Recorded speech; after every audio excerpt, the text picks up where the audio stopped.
Good morning everyone, this is John with Gun.Deals. Today we are talking about the Glock 43X MOS, which is one of the worst shooting single-stack hybrid-size guns on the market. Before we get into all of that, go ahead and finish your chores before the algorithm catches you slacking off again. Full disclosure on the Glock 43X is that I have no relationship with Glock. I bought this at my local Shields for like $399 used, and in terms of it being used, it was barely used. It might as well have been brand new. Now the 43X is just the 43 on a little bit of test. You go from a slim short frame with a 7-round flush fit mag to a still slim 10-round flush fit magazine capacity. Now starting off with magazine capacity, it is somewhat misleading as most people who are carrying these will be using the Shield Arms steel mags, which are thinner and allow you to go from a single stack to more like 1.5 stack, which means you get a 15-round flush fit magazine in this very slim frame. That 15-round capacity with the Shield Arms makes the 43X much more competitive, and it's one of the most size and weight efficient carry guns that has a reasonable capacity. Now keep in mind that that is sort of cheating, as the standard Glock mag capacity is only 10, but if you love the 43X for some reason, you can get more capacity out of it for not too much more money. Now talking about the frame, I have fairly small hands and I can get a full grip. But for you monkey mitt fellas out there, it's going to be a little cramped. In terms of texture, it's non-existent. Just the little dots in the lower section of the grip that do very little for me. That combos with the thinness of the grip to give you very little to dig into for a better shooting experience.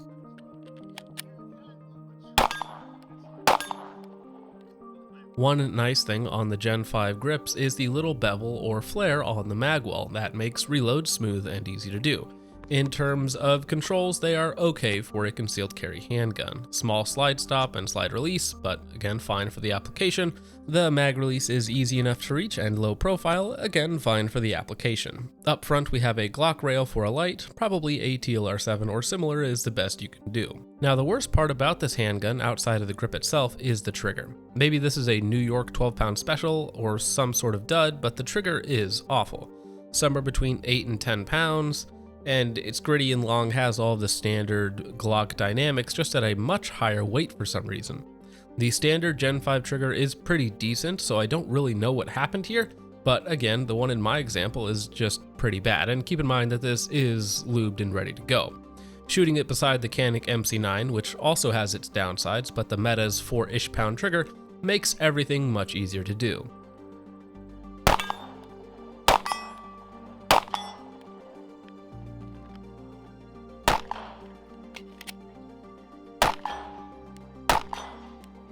Now I was only shooting out to 50 yards, which is still very doable, but I just have to work harder and be much more intentional with dot placement and trigger break. Same with recoil management. I don't have an issue keeping the muzzle down and getting it to return to my original point of aim, but I do have to work harder and be much more intentional, which as someone who doesn't enjoy shooting handguns as much as rifles in the first place, it's just reinforcing my distaste of these crude machines.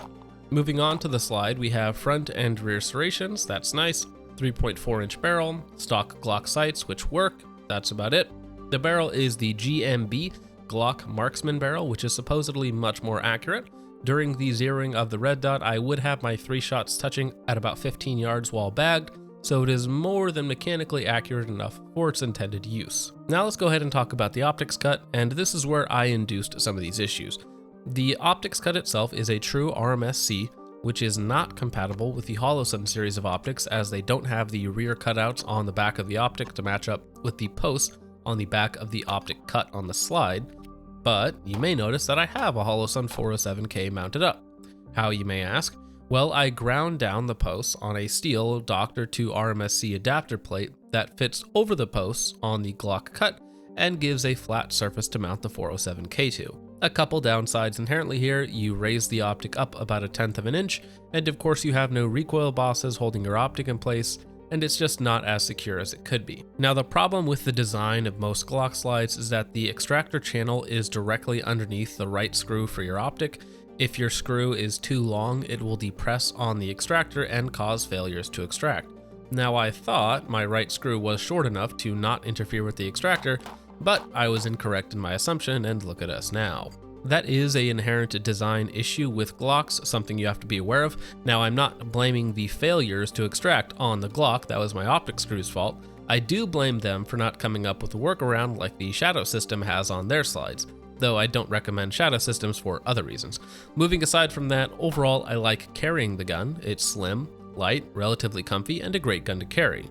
But I also hate using it. The grip kinda sucks, could be fixed with grip tape, stippling, or something similar. The trigger on my unit also sucks, though that could also be fixed by probably just swapping it out for a non-borked Gen 5 trigger system. The optics cut has its issues, but you can work around them. For a used price of around $400, it's a pretty good gun, though I don't love it. Could be good for a carry piece, something that can be carried every day very comfortably, can have a really good capacity with the shield arms mags. It does that very well. You just need to know what you're getting into.